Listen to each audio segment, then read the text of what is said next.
네, 마가복음 9장 1절입니다. 예수님이 말씀하셨습니다. 내가 진실로 너에게 이르노니 여기 서 있는 사람 중에는 죽기 전에 하나님 나라가 권능으로 임하는 것을 볼 자도 있느니라 이렇게 말씀을 하셨는데요.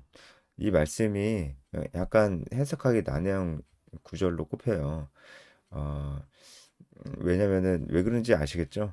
어, 하나님 나라가 권능으로 임한다라고 했을 때 우리는 예수님의 재림을 생각을 하고 그렇게 생각하는 게 이상한 건 아니잖아요. 그런데 당연히 제자들은 이미 다 죽었어요. 지금 우리가 살고 있는 이 시대를 기준으로 봤을 때 다 죽었는데 하나님 나라는 아직 이제 그 예수님의 재림은 아직 임하지 않았어요. 그러니까 해석하기 어려운 부분이 있는 거죠. 그래서 이 부분은 결론부터 말씀을 드리면은 예수님의 재림을 얘기하는 거라기보다는 예수님의 죽으심 이후에 예수님이 죽음을 이기심, 부활하심, 그러니까 승리하심이죠. 그리고 승천하심, 그리고 오순절에 성령의 강림하심, 그리고 역동적으로 복음이 전파되는 것, 이런 것들을 하나님의 나라가 권능으로 임하는 것으로 본다. 이렇게 좀 볼 수가 있습니다. 어, 그렇게 봐도 전혀 문제가 이제 없죠. 여기서 임한다라고 하는 이 헬라어가 에르코마인데 어, 한 장소에서 다른 장소로 들어오다라는 그런 뜻이거든요. 그러니까 예수님의 부활 승천 이후에 어, 이 역동적인 복음 그리고 하나님의 역동적인 일하심이 이제 들어오는 거잖아요. 그렇죠? 그래서 이 하나님 나라가 권능으로 임하는 것을 예수님 부활 승천 이후에 예수님의 부활부터죠. 그죠? 승리하심, 그리고 승천하심, 그리고 성령이 임하셔서 복음이 역동적으로 전해지고 그래서 하나님 나라가 권능으로 임하는 것을 그렇게 볼 수 있습니다. 그렇게 말씀하시고 이제 예수님이 어, 이제 제자들을 데리고 높은 산으로 올라가십니다. 베드로, 야고보, 요한을 데리고 가십니다. 예수님은 항상 제자들을 선택하셨어요. 일단은 예수님을 따르는 사람들이 굉장히 많았죠. 그중에서 예수님이 12명을 선택을 하신 겁니다.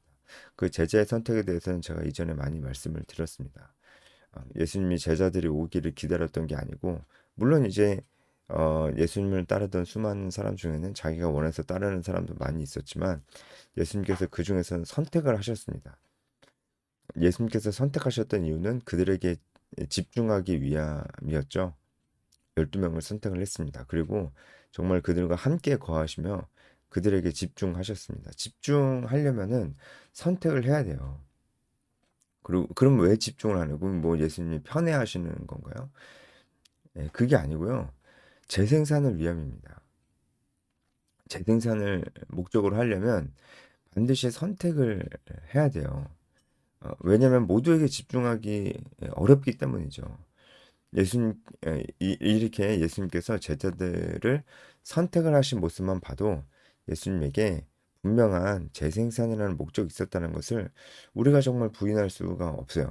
그리고 예수님께서 마지막에 지상 명령으로 모든 민족을 제자로 삼으라 이렇게 말씀하셨을 때도 바로 예수님께서 이렇게 제자를 삼으신 모습을 그대로 어, 따르라, 그대로 순종해라, 내가 너에게 보여준 대로 그렇게 너희도 그렇게 똑같이 해라라고 말씀하신 것으로 우리가 볼 수 있습니다. 그렇다면 우리도 예수님께서 어, 하셨던 것처럼 분명한 재생산이라는 목적을 두고 우리가 제자를 삼아야 된다라는 것입니다. 그러기 위해서 예수님께서는 선택을 하셨고 그렇게 해서 12명을 선택을 하셨고 그 중에서도 3명을 선택을 하셨어요. 그 12명 중에 선택된 3명이 바로 베드로, 야곱, 요한입니다. 이 3명을 선택을 하셨어요. 이 3명에게 조금 더 집중을 하고 이 3명과 조금 더 많은 시간을 보내셨다는 것은 이 변화산 사건에서도 알 수 있고 다른 곳에서도 발견이 됩니다. 예를 들어서 회당장 야이로의 딸을 살리는 그 장면에서도 이미 그 야이로의 딸이 죽은 다음에 예수님께서 방문하셨잖아요. 그때 이 아이를 살리는 그 순간, 그 장면, 달리다굼 하시면서 살리시는 그 순간에도 예수님께서 12명을 다 데리고 계신 게 아니고 그 중에서 3명을 데리고 옆에 두셨습니다. 그리고 예수님께서 겟세마네 언덕에서 마지막으로 기도하실 때도 이 세 명을 두셨습니다. 그런 것을 보면 예수님께서 선택과 집중을 하셨다는 것을 알 수가 있고 우리도 정말 제자를 삼으려면 이렇게 선택을 해서 그들에게 집중해야 된다는 사실도 우리가 볼 수가 있습니다. 이 변화산에 베드로, 야고보, 요한을 데리고 가셨습니다. 왜 변화산이라고 우리가 얘기를 하냐면 예수님께서 이 산에서 2절의 말씀처럼 말 그대로 그들 앞에서 변형되사 변화되셨기 때문에 영광스러운 모습으로 변화되셨기 때문에 우리가 이 사건을 변화산 사건이라고 얘기를 합니다. 이 높은 산에 올라갔더니 예수님께서 변형이 되셨는데 굉장히 흰 옷, 이 세상의 옷이라고 볼 수 없는 그런 흰 옷을 입고 광채가 나기 시작했습니다. 예수님께서 하나님으로서의 영광을 보여주시는 것이죠. 이때 4절에 엘리야와 모세가 나타났습니다. 예수님과 함께 더불어서 이야기를 나누는 그런 모습을 베드로가 보게 됩니다. 이것은 베드로가 환상을 본 게 아니고 진짜 보고 관찰을 한 겁니다. 헬라어 원어적으로 봤을 때도 이것이 상상이나 환상이나 꿈이 아니고요. 실제로 본 겁니다. 예수님께서 엘리야와 모세와 함께 이야기를 나누셨습니다. 왜 여기서 엘리야와 모세가 등장하느냐? 이 부분이 좀 중요할 것 같아요. 일단은 그 엘리야는 선지자를 대표합니다. 모세는 율법을 대표합니다. 모세가 율법을 하나님께 최초로 받았잖아요. 그래서 엘리야는 선지자를, 모세는 율법을 대표해서 율법과 선지자를 대표하는 자들이 지금 예수님 옆에 선 거예요. 율법과 선지자라고 했을 때 뭐가 생각납니까? 예수님 당시에 율법과 선지자라고 얘기하면은 구약 성경 전체를 가리키는 것입니다. 그러니까 이들이 예수님과 이야기하고 있다는 것은 바로 예수님께서 구약에서 예언하고 있는 바로 그 메시아 그리스도시다라는 것을 증명해주고 있는 것이죠. 바로 구약의 예언들을 성취하실 분이라는 것을 어, 얘기해주고 있습니다. 모세와 엘리야가 나타나는 것이 그것을 얘기해주고 있습니다. 또 한 가지 사실을 우리가 알 수 있는데 여기서 어, 여기서 음, 예수와 더불어 말하거늘이라고 되어 있는데 여기서 그 말한다는 것이 상의한다라는 그런 뜻입니다. 상의한다라는 뜻이고요. 의논한다 그런 뜻입니다. 그러니까 이게 그 무엇인가 중요한 의제를 놓고 신중히 상의하고 있는 모습을 나타내고 있어요. 그러면은 예수님과 모세와 엘리야가 더불어서 무슨 의제를 가지고 상의를 하고 있었을까? 그것은 아마도 예수님의 죽음에 대해서 이야기를 하고 있었을 것이다라고 우리가 볼 수 있습니다. 왜냐하면 어, 여러분 이제 방금 말씀드렸듯이 모세는 율법을 대표하고 있습니다. 그러니까 법을 제정한 자입니다. 이거 예수 하나님께서 하셨지만 법을 대표하고 있어요. 법. 그러니까 모세는 법을 제정한 자입니다. 법이 있어요. 그리고 엘리야는 무엇을 상징하냐면 엘리야는 이스라엘을 고발한 적이 있어요. 엘리야가 이세벨의 그 눈을 피해서 호렙산으로 도망간 적이 있었습니다. 그 호렙산에서 어, 이 엘리야가 이렇게 하나님께 부르짖는데 바로 예, 이스라엘에 나밖에 남지 않았습니다. 이스라엘이 다 패역하게 되었습니다. 이렇게 이스라엘을 고발하는 장면이 나와요. 이 엘리야는 고발하는 자로서 어, 어, 지금 있는 겁니다. 어, 이 이스라엘이 이렇게 타락했다. 이스라엘이 손을 쓸 수 없을 정도로 타락하고 하나님을 멀리하고 하나님께서 주신 법을 완전히 어겼다. 범법했다. 범죄자다. 이스라엘은 범죄자다. 라고 고발을 하는 것입니다. 그러니까 이 엘리야는 고발하는 자로서의 그런 어떤 뭐랄까요? 고발하는 자로서 대표로 여기 나와 있는 것입니다. 그런데 엘리야가 그냥 고발하는 게 아니고 법을 근거로 고발을 하는 것이죠. 그 고발은 정당한 것입니다. 그리고 그 내용이 또 맞아요. 자, 모세는 법을, 엘리야는 고발자를 나타내고 있는 건데 그게 다 근거가 있고 맞는 것입니다. 누가 고발당하고 있느냐? 피고인이 바로 이스라엘입니다. 그리고 이스라엘은 실제로 법을 어겼어요. 하나님 말씀을 순종하지 않았어요. 그 법을 완전히 어겼기 때문에 실제로 지금 형을 받아야 되는, 형이 집행돼야 되는 어, 그 형은 무엇입니까?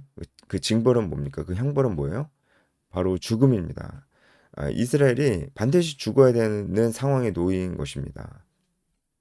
이 구역을 통틀어서 이 모세와 엘리야가 구역을 또 통틀어서 대표하고 있다고 말씀 또 들었는데 그 구역의 결론이 뭡니까? 어, 이 이스라엘은 당해서 마땅하고 그리고 그 결과는 피할 수 없이 이스라엘의 완전한 멸망과 죽음이라는 것을 지금 얘기해주고 있는 겁니다. 그래서 이스라엘이 이 율법의 기초에서 봤을 때 이 이스라엘이 잘못했다. 하나님을 떠난 것이 맞다. 그들이 범죄했다. 하나님이 많이 기회를 주셨고 돌이키시려고 했으나 그러나 끝까지 그들은 범죄했다.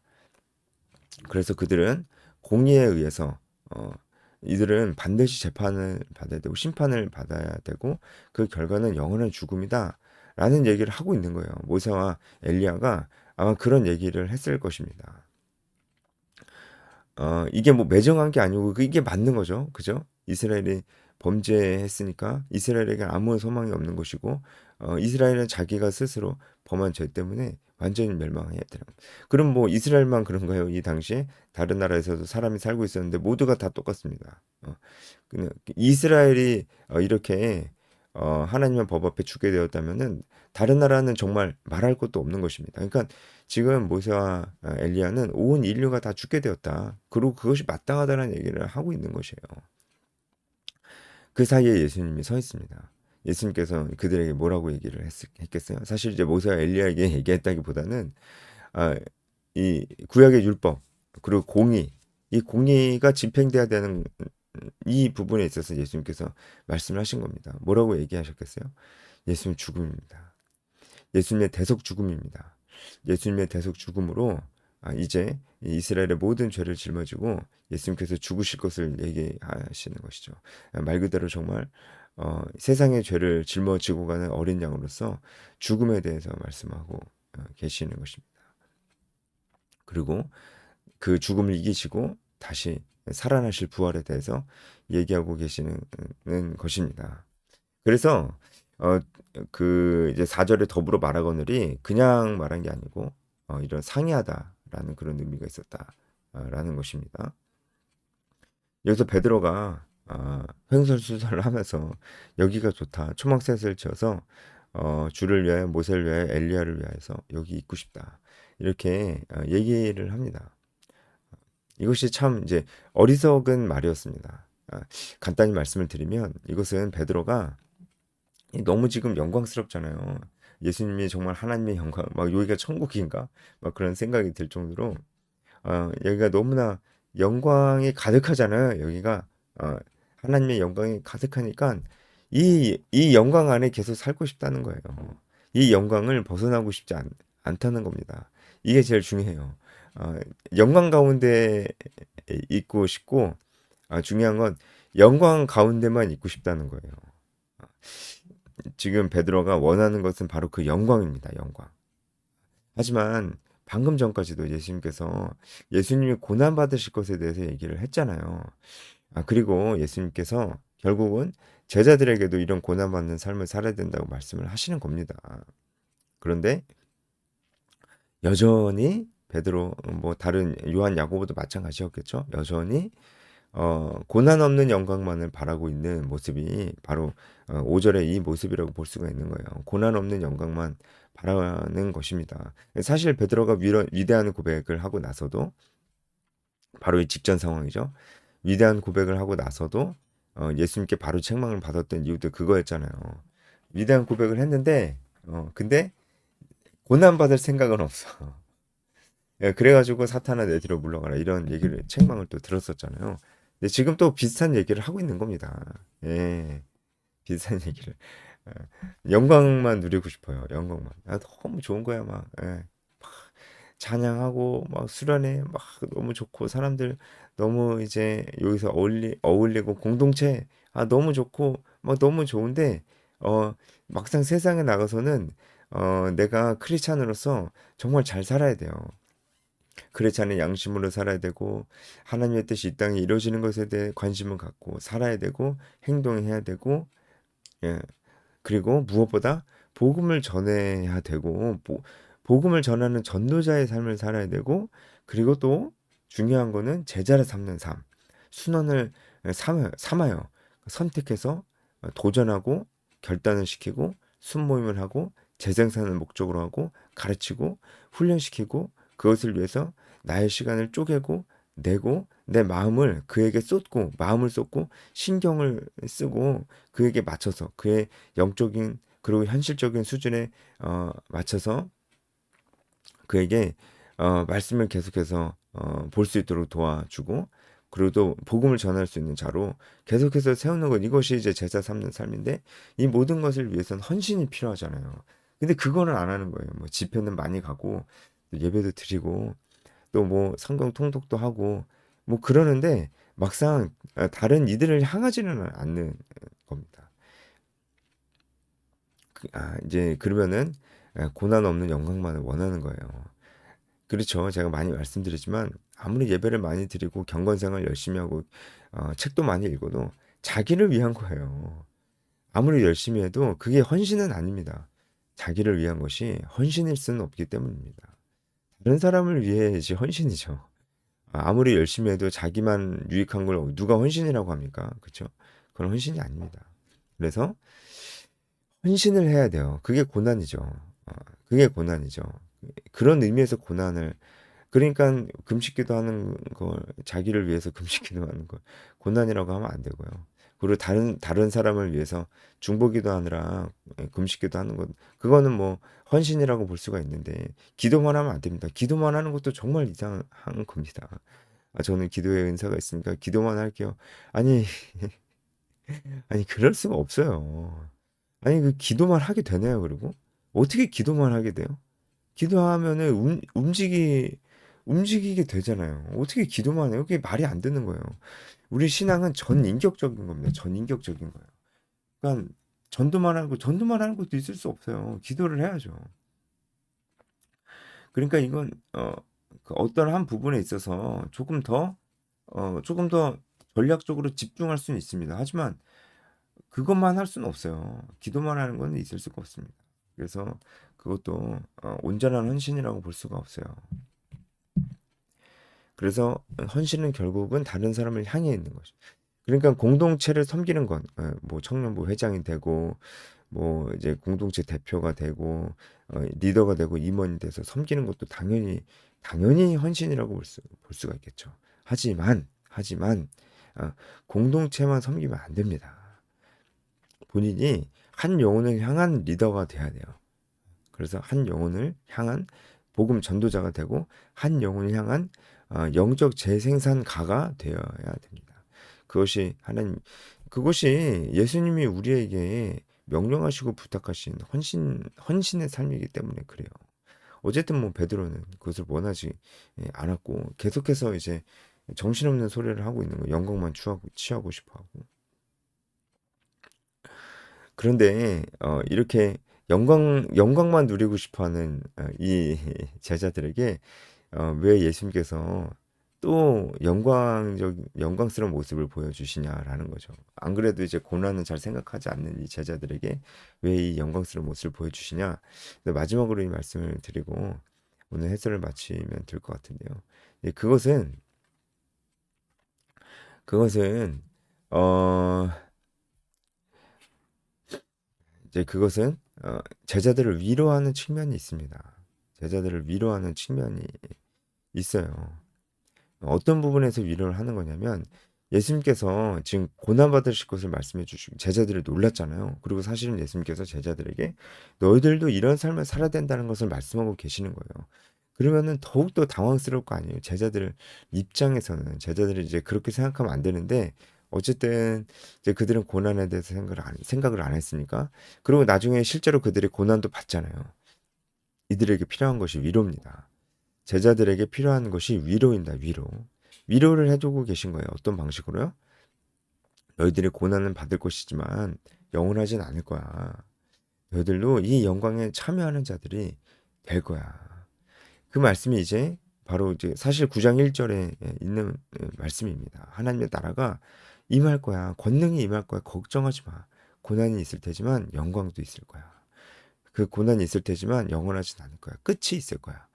이 말씀을 해주시는 겁니다. 이 변호사의 영광을 보여주시면서 그 말씀을 해주시는 거예요. 그래서 이제 6절에 베드로와 이제 요한 야고보 몹시 무서워했지만 예수님께서 그들에게 다가와서 두려워하지 말라고 말씀을 하세요. 이제 이건 마태복음에 있습니다. 두려워하지 말라고 그들을 이제 위로하시는 모습을 이제 볼 수가 있습니다. 이제 위로를 이렇게 하시는 것이죠. 그리고 이제 7절에 하나님께서 예수님이 하나님의 아들이심을 선포하십니다. 예수님이 이제 죽으심을 앞두고 하나님께서 다시 한번 예수님이 하나님의 아들이시고 메시아고 그리스도이심을 공포하시는 것이죠. 이때 성부 하나님이 이렇게 말씀을 하시는 거예요. 너희는 그의 말을 들으라. 여기서 들으라라는 이 말씀은 헬라어로 보면은 이 말이라는 단어가 없어요. 그러니까 글을 들어라 라는 그런 뜻입니다. 글을 들어라. 제자들에게 그렇게 얘기하시는 거예요. 이건 뭐냐면 예수님의 말뿐만 아니고 예수님의 행동과 전 인격까지 닮아라라는 겁니다. 예수님의 전 인격적인 말과 행동 모두를 닮아라. 예수님 말과 행동을 그렇게 너희들은 따라라. 이렇게 얘기하는 겁니다. 그러니까 이것도 결국은 제자 삼는 삶과 연관할 수 있죠. 왜냐하면 예수님께서 제자들에게 보여주신 삶이라는 게 결국은 제자 삼는 삶이었기 때문에 제자들에게 제자를 삼으라 이렇게 말씀을 하시는 것이죠. 성부 하나님께서도 그렇게 말씀을 하시는 것입니다. 네, 제자 삼는 거 진짜 중요하죠. 그래, 정말 중요하죠. 그리고 이제 마지막 9절 이 본 것을 알리지 말라고 말씀을 하십니다. 왜 이렇게 말씀하시냐면 이것도 바로 직전에 예수님께서 계속해서 이제 말하지 말라는 말씀을 하시잖아요. 소경에게도 그렇게 말씀하셨잖아요. 소경에게도 그렇게 말씀하신 이유가 똑같습니다. 그 이유는 이 제자들도 그렇고 그리고 이 사실을 듣게 되는 자들도 그렇고 받아야 될 고난에는 관심이 없고 영광에만 관심을 가짐으로써 예수님을 정치적인 메시아로 오해할 수 있기 때문에 만약에 그렇게 오해하게 된다면 그들은 십자가 사건을 보고도 오해를 하고 그 안에 있는 복음적인 내용, 구약의 예언이 성취가 되고 있는 것들은 전혀 보지 못할 것입니다. 그래서 그들의 영광만을 보게 될 것을 우려해서 예수님께서 얘기하지 말라고 말씀하시는 겁니다. 하지만 예수님이 부활하신 이후에는 이 사건은 얼마든지 얘기를 해도 되는 사건이 되는 것입니다. 오늘 여기까지 하겠습니다.